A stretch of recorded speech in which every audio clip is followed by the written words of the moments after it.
So Sharon, when she invited me to do this, Sharon and I tend to share some political leanings. And Sharon was saying, "Well, you can make it as political as you want." And I thought, well, fuck, there's no way to make it more political than talking about AI and accessibility. Yoda's going to kill me after this, so I need a couple of bodyguards. I saw your speech at Zero Project in Vienna. Very, very good, by the way, and fully accurate. But I'm gonna have the counterpoint to that, and I'm sorry if it makes you angry.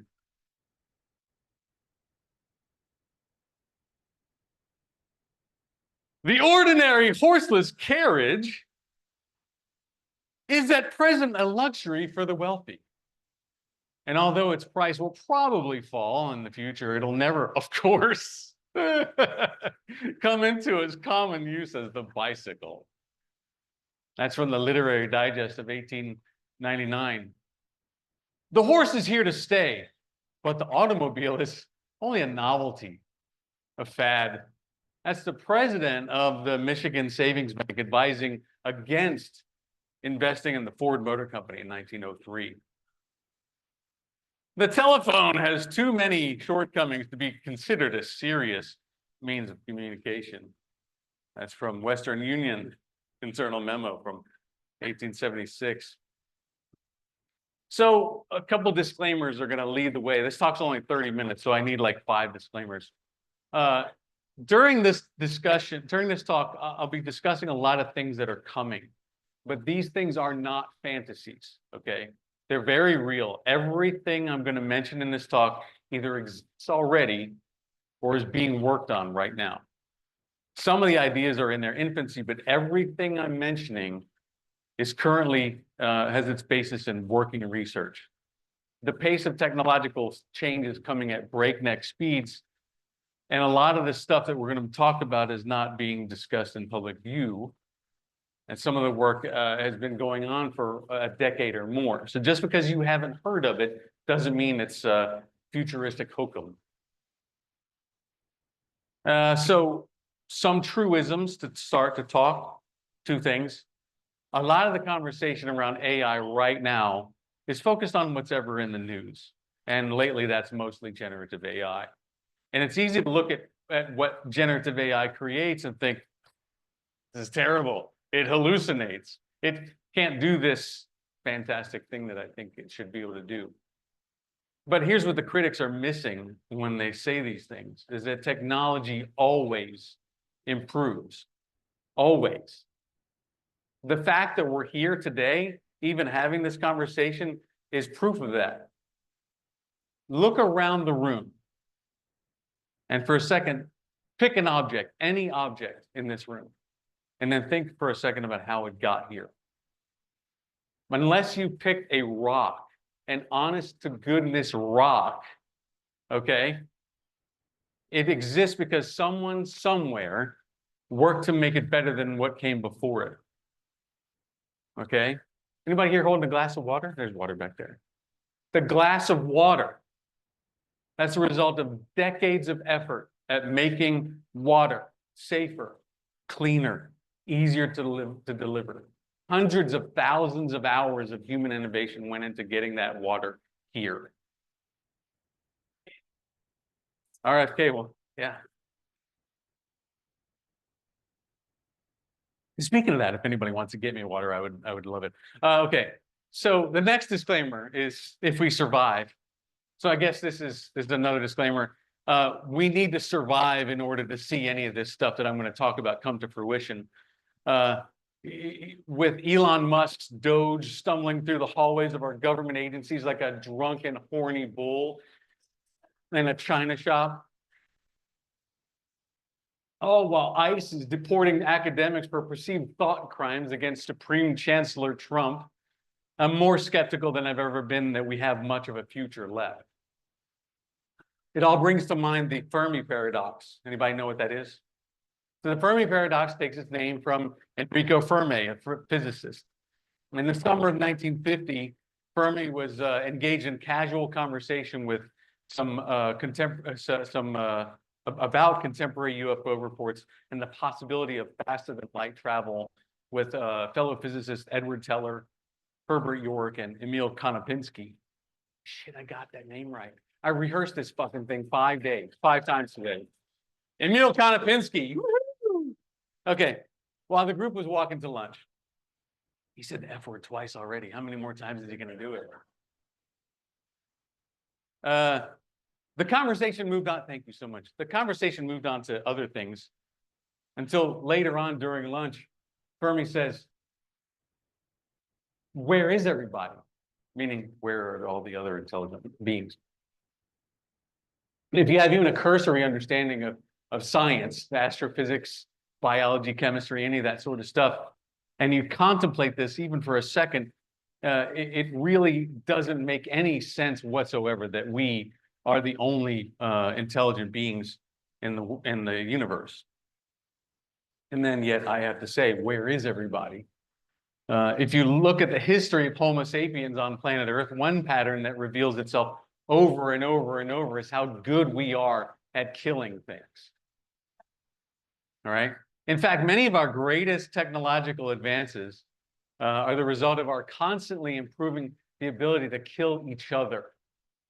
GPS, for example, was an invention created for us to do better targeting of submarine-based ballistic missiles. Yay! So in short, everything is predicated on the idea that we all live long enough for this to come to fruition. By the way, my own pessimism here isn't just mine. It's funny. It was first uttered by Carl Sagan and Joseph Shklovsky. I got that one right too. In their book, The Intelligent Life in the Universe, where they explain that perhaps we don't see any other intelligent life because they're too busy killing each other off. Yeah. But we're not here to talk about the inevitable destruction of the planet brought about by the common citizenry, allowing the ultra-rich to destroy our planet in the selfish pursuit of quarterly stock dividends. Nor are we here to talk about how we as a species allowed the ultra-rich to do it because we were all too stupid to recognize the fact that they were systematically sowing the seeds of xenophobia so that we would do their dirty work for them, because they kept us too distracted to notice while giving us, those of us who do give a shit, a little crumbs of hope in the form of supposedly progressive leaders who are in reality feckless and in servitude of the same oligarchy that is at least honest about their nefarious intentions. No, we are here to talk about cool AI shit and accessibility. Right. All right, so let's talk about some cool AI shit. We'll talk about the integration of AI and prosthetics. Prosthetics have been around for a long time, seriously about 5,000 years. But things got really started to get really interesting in the 50s and 60s, or 60s and 80s rather, is what I wrote here. And when scientists figured out how to use muscle signals to control artificial limbs. And then in the 90s, AI entered the picture. Researchers began using simple machine learning to classify those muscle signals. This let prosthetic users do things like choose different grip types, giving them way more control than before. And so fast forward to today, AI's come a long way. We're now not only decoding muscle signals, but even brain signals. And so these same exact systems can learn how a specific person moves and then adapt to them over time. And so you may have seen some of these cutting edge examples out there, like Luke, the Luke arm, or what MIT is doing with neural interfaces. These are not research. These are commercial products powered by AI. And moving ahead, we're actually moving towards two-way communication between the prosthesis and the human brain, with even two-way communication of temperature and texture.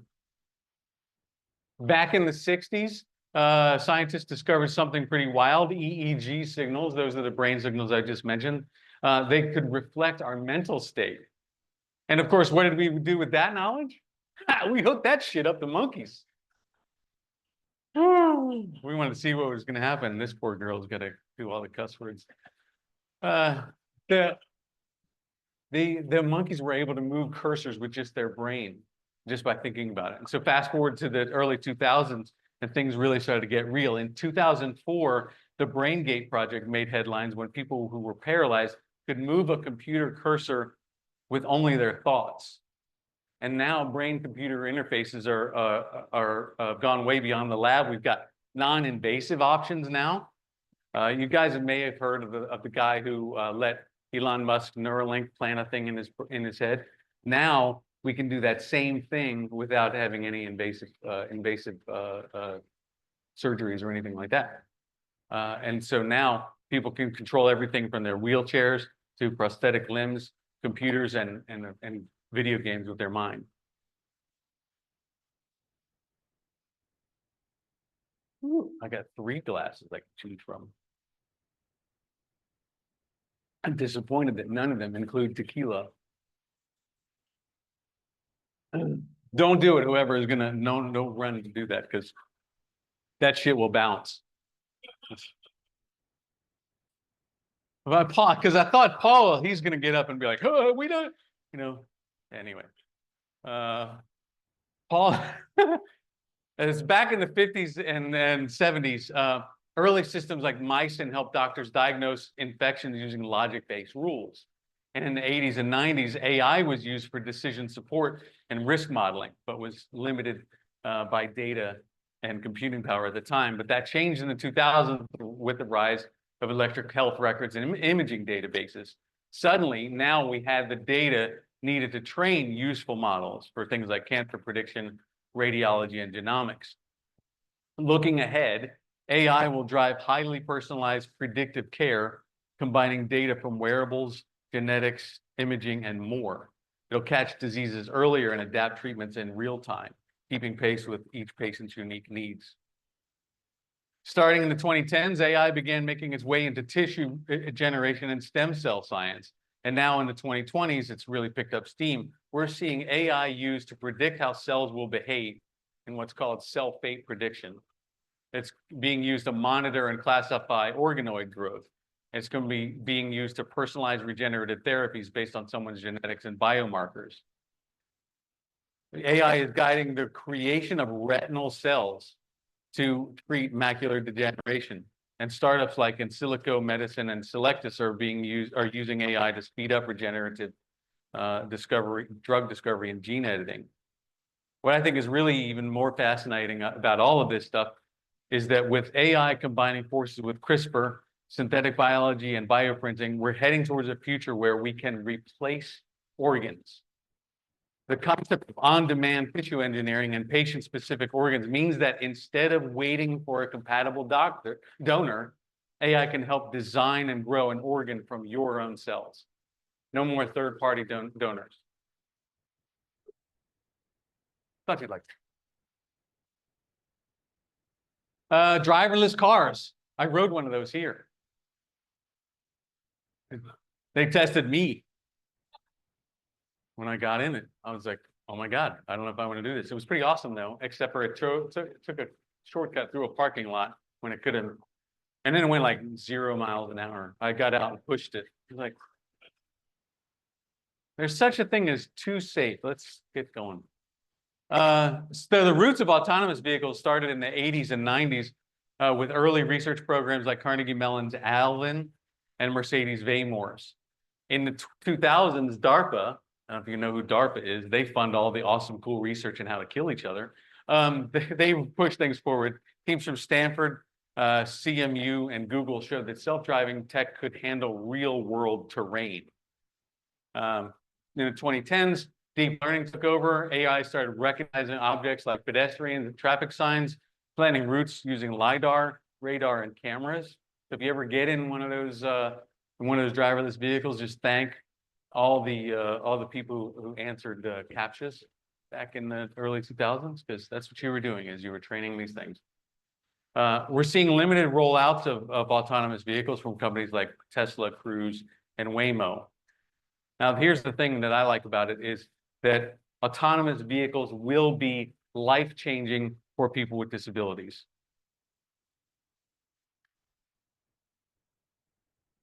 For people who are blind, low vision, have mobility issues, cognitive conditions that prevent them, self-driving cars could unlock independence. No more relying on others to get to work, school, the doctor, or even just out with friends. You also don't have to do the weird scheduling ahead of time, like 3 hours ahead of time to get somewhere, right? In the future, we could see fully accessible AI-powered transport, door-to-door service with voice control, personalized settings, and even shared fleets offering affordable on-demand rides. In the 1990s, Mark Weiser at Xerox PARC introduced the concept of ubiquitous computing, which is the idea that computers will be embedded in everyday objects. And today, that's our reality. In the 2000s, we got sensor networks, smartphones, and the early Internet of Things. By the 2010s, AI made these systems more smart, personalizing experiences using home assistant, powering home assistants like Alexa and Google Home. And now in the 2020s, we've entered an area of ambient intelligence, where AI is built into homes and cities and devices, making real-time decisions and adapting to our routines. So for people with disabilities, this is a game changer, right? Voice control, predictive automation, and real-time context awareness mean more independence, safety, and freedom. And as these systems evolve, they'll continue removing everyday barriers at home, in public, and everywhere in between. AI is transforming assistive technology from passive tools into smart, adaptive systems. Today, apps like Seeing AI, Be My Eyes, and Envision AI help blind users understand their surroundings through vision, language, and real-time feedback. Tools like Waymap and Soundscape use AI for indoor navigation, and these would not even be possible without AI. Looking ahead, the future is even more powerful. Homes and public spaces will adjust automatically, providing personalized assistance as needed. AI will provide sensory translation, converting visuals to sound or touch in real time. AI will assist in communication by providing tools that express tone, emotion, and intent. AI in glasses, implants, and prosthetics will provide personal autonomy. Ultimately, assistive technology will fade into the background. It'll be seamless, intuitive, and empowering full independence and inclusion.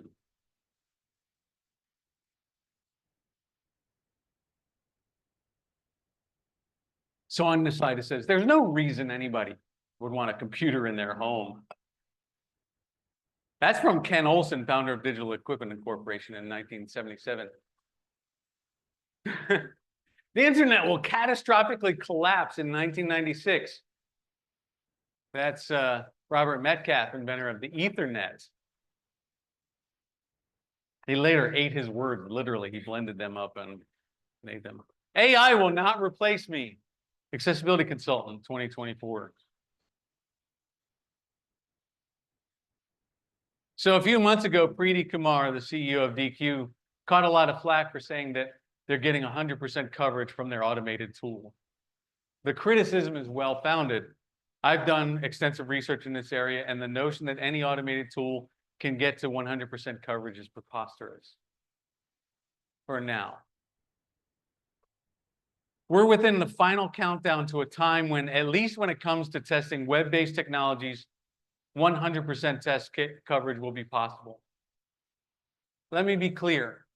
We are within 3 to 5 years of someone making an automatic accessibility testing tool that can find 100% of all likely accessibility errors and 90% of all errors. In that time period, we will also see the creation of a generative AI product that can generate 100% accessible code. It is likely that this will be inherent in products like Claude Code or GitHub Copilot, not a separate product.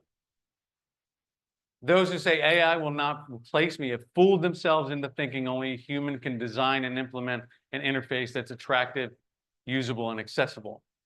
They've convinced themselves that their creativity, empathy, insight, and experience is irreplaceable, when in reality, that same creativity, empathy, insight, and experience will ultimately amount to little more than training data.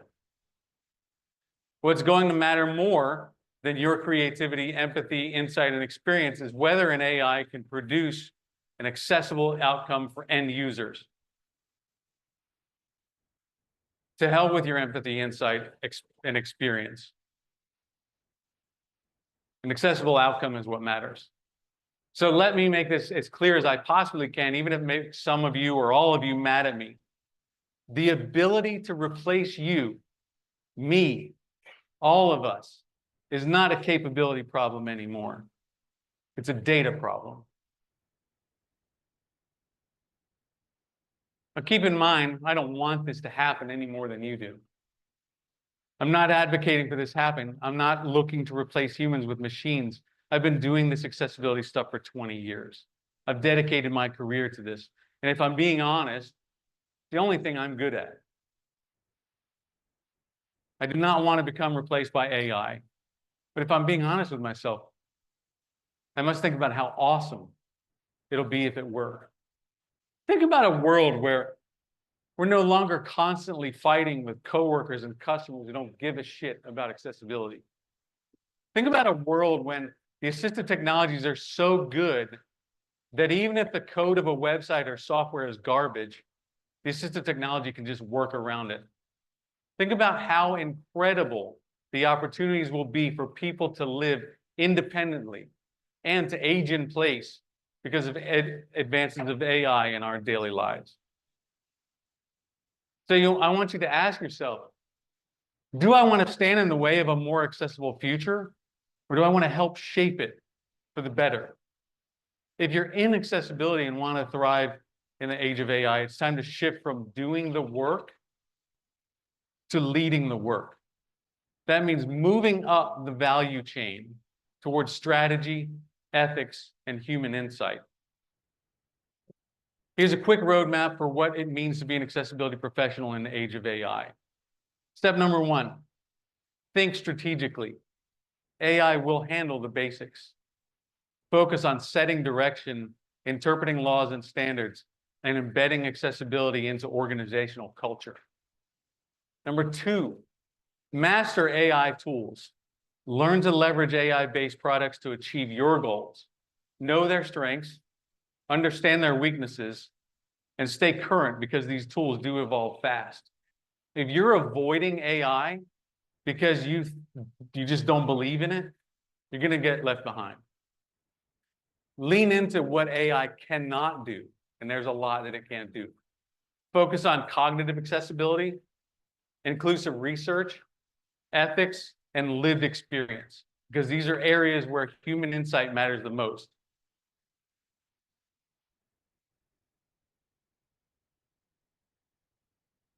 Number four, be a translator. Bridge the gaps between technology, design, law, and advocacy. Influence decisions and help teams understand accessibility in an AI world. Five, make AI accessible. Ensure that the tools themselves are accessible. Get into AI. Get into AI ethics, bias mitigation, and contribute to standards shaping accessible AI. Lead the conversation. Share what you know. Speak, write, teach. Build a reputation around accessible innovation and trusted leadership. There was a time when I felt that deep technical knowledge was the must-have skill for a good accessibility consultant. While I still feel that's important, your soft skills and leadership are going to become more valuable very quickly. The future isn't about compliance. It's about building ethical, human-centered systems in a world increasingly shaped by algorithms. If you evolve towards strategy and leadership, you won't just stay relevant, you'll be leading the way. Good. Thank you. No pitchforks, thank God. Thank you. Well, that's all I got. Let's go drink some beer. Yeah, I can take questions. Yeah, go ahead. Right. In early AI, in Japan, they had a lot of old steel mills, and they had older people who knew how to run them, and they hadn't worn out yet.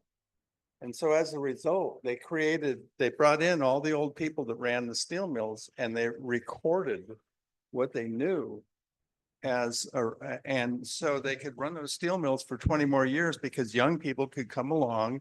They could ask these old operators of the system questions. It was one of the very first AI systems that was called an expert system. That was one of the things. I think we are the experts.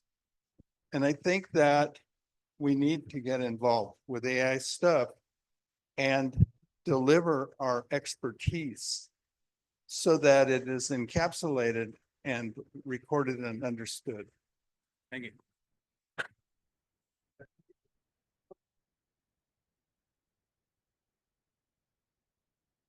I love you.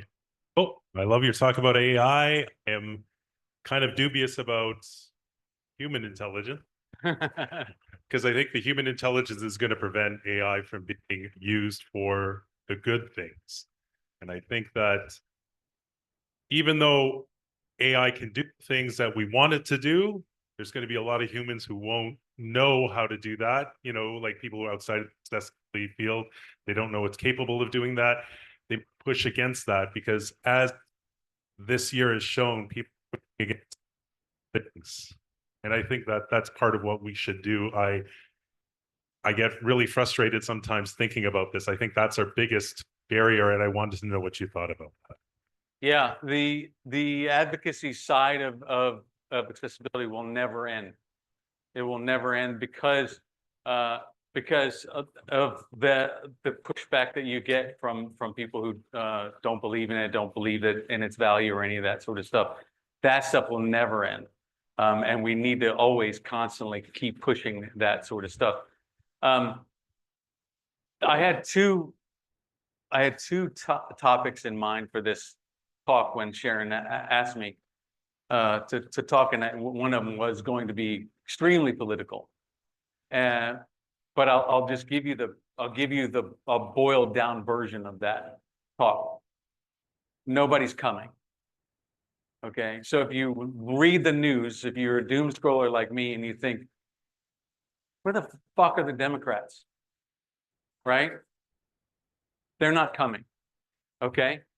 I don't want to both sides anything because it's very clear to me which side is the worst out of the two major political parties. Okay. But there's a strong reason why I will get super political. You know, there's a strong reason why we never did fix immigration in this country, right? Because the Democrats didn't want to. We've established a slave class in the United States, working in farms and restaurants and unskilled labor and hotels and all that sort of stuff. Because the Democrats didn't want to fix it either. Nobody's coming. It's going to be up to us, okay, to make the change that we want to see happen. When you see all the crazy stuff going, I joked about Doge being a drunken, horny bull in a china shop. Nobody's coming to stop that unless it's us. And okay. That's similar to my, this sounds great, right? Except for putting you all out of business. But somebody's got to teach the AI to code accessibly, build accessibility in. That's all y'all. And we'll never achieve accessibility unless we stop building new stuff on top of old crap. So this is where I said earlier that it's a data problem. This is simply a matter of being a data problem with AI, especially generative AI, but all AI is based upon being trained into doing the thing. There are companies I already know of, who I can't mention their names, who are working on creating tools that will do this work, will do the assessment work automatically. And they'll get to 90% success very soon. I predict that being done in 12 to 18 months. 90% success rate in improving those models to do the assessments with what they call human assisted. And so it's just a data problem. It's just a continuous data problem. The problem is, like you said, the expertise needed to train that stuff is not cheap, right? It's not cheap to train that, but they're doing it, and I know they're doing it. The generative part, that's the part that the tool ability to assess the user interface for accessibility problems, that's easy, and that's pretty easy for us to do, is to find the problem. generating the accessible stuff is going to be the harder thing. And that's also still just a data problem. But we have to have people to put it in. We have to have people to do it. The thing about it is they have it now. Like it's just a case of more time, more data, more training, et cetera. There's a website, very well researched, but very controversial, called AI 27. And on that website, they predict two alternate future as world leaders behaving stupidly. Only one, but at future, human race is extinct with here, partly because AI is developing much faster than people realize, and it will outstrip the ability of the scientists working for the US and China to monitor it within 2 to 3 years. So it will be up to the AI to decide whether humans are a nuisance 3 to 5 years, and if the world leaders' behavior will determine this. So I wonder what you think about this and about what we can do if it's just the world leaders' behavior going to determine this outcome, and we already have a world leader Well. who's pretty stupid. How do you feel about the Second Amendment in the United States? I really don't have anything intelligent to say on that, because I think what we know is that we have a lot of unpredictable people in leadership positions, and I'm very, very, very concerned about that. But I don't have anything intelligent to say about the reality of that. There's a lot to be said about AI and the development of consciousness and all that sort of stuff that's way beyond any of this stuff. That's the part that I think is missing is whether the AI could even get to the decision point to do anything like that. We're talking Skynet stuff here, and I just don't think I know enough about it. But what I do know is that's way far down the road. Can I take us back to the practical Yeah, and right you want to now? take this because that thing is painful. So here, take this and we can trade. It goes beyond the data problem. I mean, the system, it's an algorithmic problem. It's what's being optimized. What are the values that AI is tuned to do? Even with prompting, even with agentic systems, we're still pouring stuff on top of a very polluted data pool that is intended for the average. So how does this community go against trillions and trillions and trillions of data points that are doing things that are not actually achieving the things we want to achieve? So I think we need to do more than give our data, because this is a very data hungry system or ecosystem. I think we need to start looking at how is this constructed? How are the algorithms constructed, and make it not biased towards the average, the majority, but in fact towards human diversity. And that's of course what it isn't doing. And the better it gets, the more it discriminates against people who are not like the average. So the advocacy needs to be more than just contributing our data to a system that's broken. We need to start turning the system around, inverting it.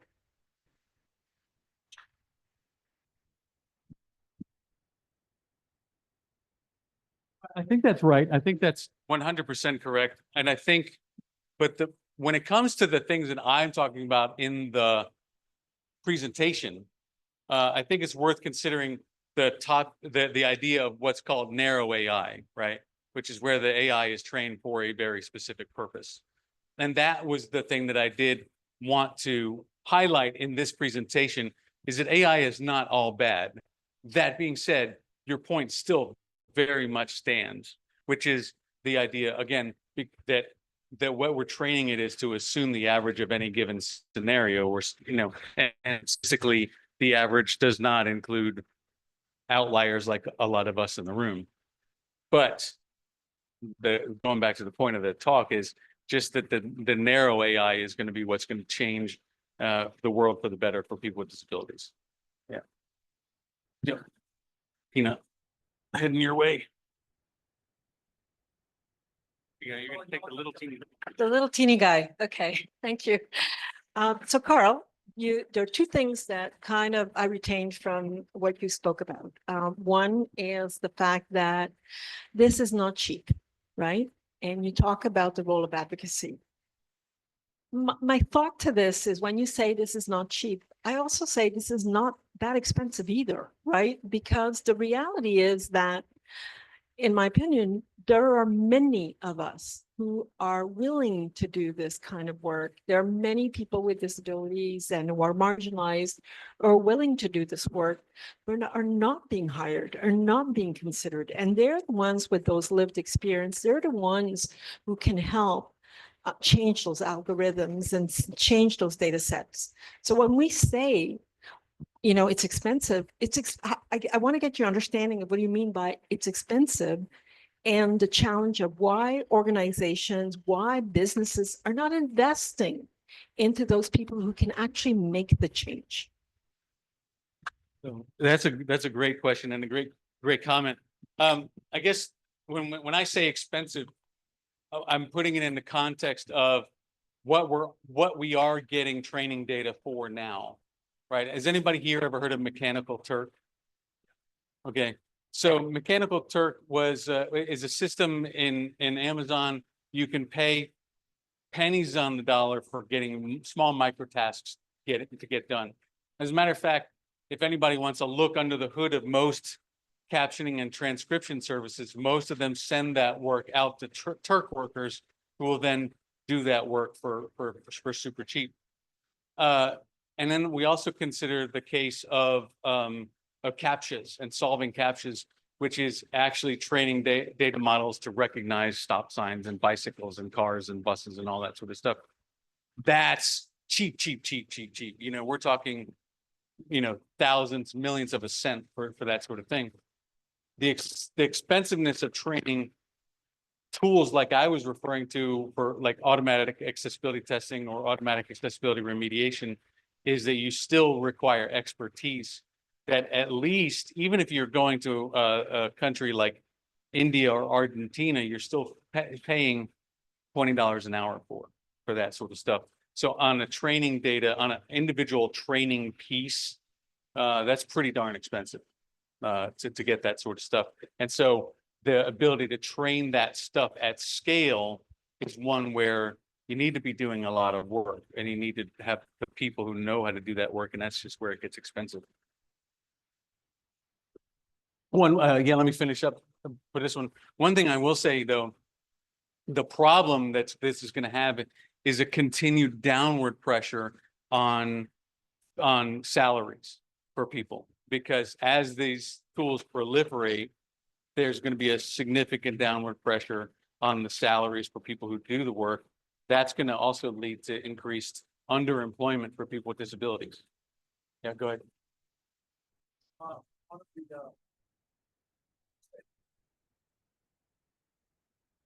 Okay, can you hear me? All right.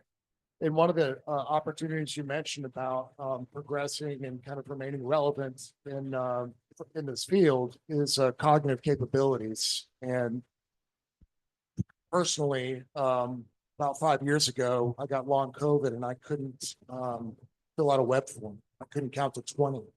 What I'm wondering is what you meant by cognitive capabilities and the opportunities there, and also what we can do now and where we can go to learn more. This is kind of a nascent aspect of this accessibility and where you see it going in the future.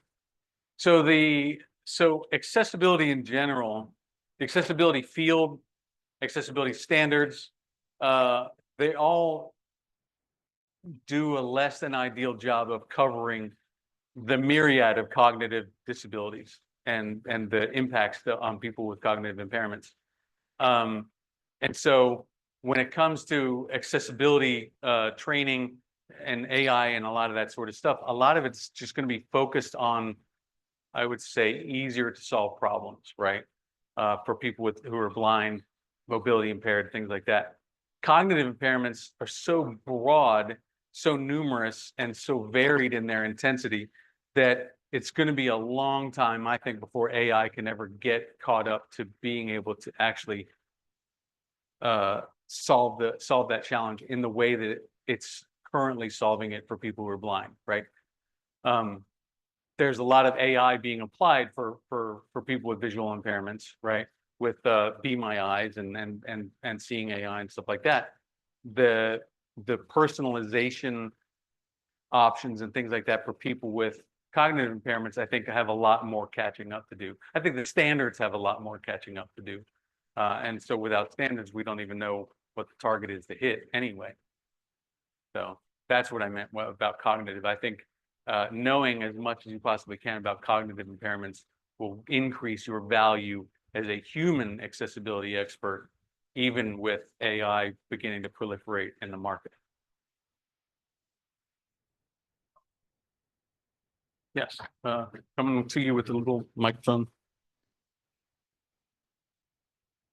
There's a certain trick to this, seems. Yeah. Okay, so Carl, for those of us that work in the accessibility field that are ourselves blind or have other disabilities, are these tools accessible that we would use to train the tools? Because my experience in this field, unfortunately, is that 99% of the time, there are still tools out there that are inaccessible or partially accessible to even do the job that I've been doing for over 20 years. Yeah. No. I mean, yeah, because you've highlighted it. There have been numerous accessibility companies who make accessibility tools that are also not accessible. So that's going to be a problem. It's going to be a continued problem as we start moving into agentic systems, where you're starting to get more of your information or do more of your work with an agent rather than, say, a website or a piece of software. The agentic systems may also not be accessible either. And that's going to be a big challenge. Yeah, I wish I had the magic book. Turn around to your right and talk to Eve Hill, lawyer from Brown, Goldstein and Levy, and have her sue this shit out of him. Yeah. Yeah. Any other question? Yeah, David. Yeah. So I agree with around the statements you made around cognitive issues. They are complex and we don't know much about them. Say we don't, I do, but it's because it's an area I work. Right.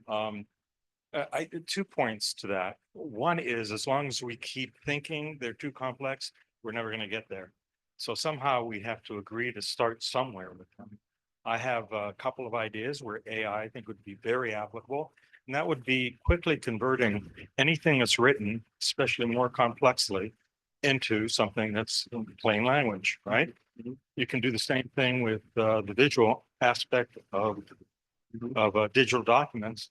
You can have them turned into something that's going to be visually easier to follow, understand for people that have a variety of cognitive issues. So there are 2 places. That's not complex, right? So Yeah. No, and I do think actually there's really strong opportunities for AI in those areas like you were talking about, text simplification, simplifying the user interface, all that sort of stuff. My daughter has severe dyslexia, and that would be ideal, right? There's the simplification, the text modification, changing it into easier to read formats, maybe say bulleted lists instead of long stuff. All that stuff is stuff AI could totally tackle. Thank you, Karl Groves, as always. Thoughtful, provocative, and profane.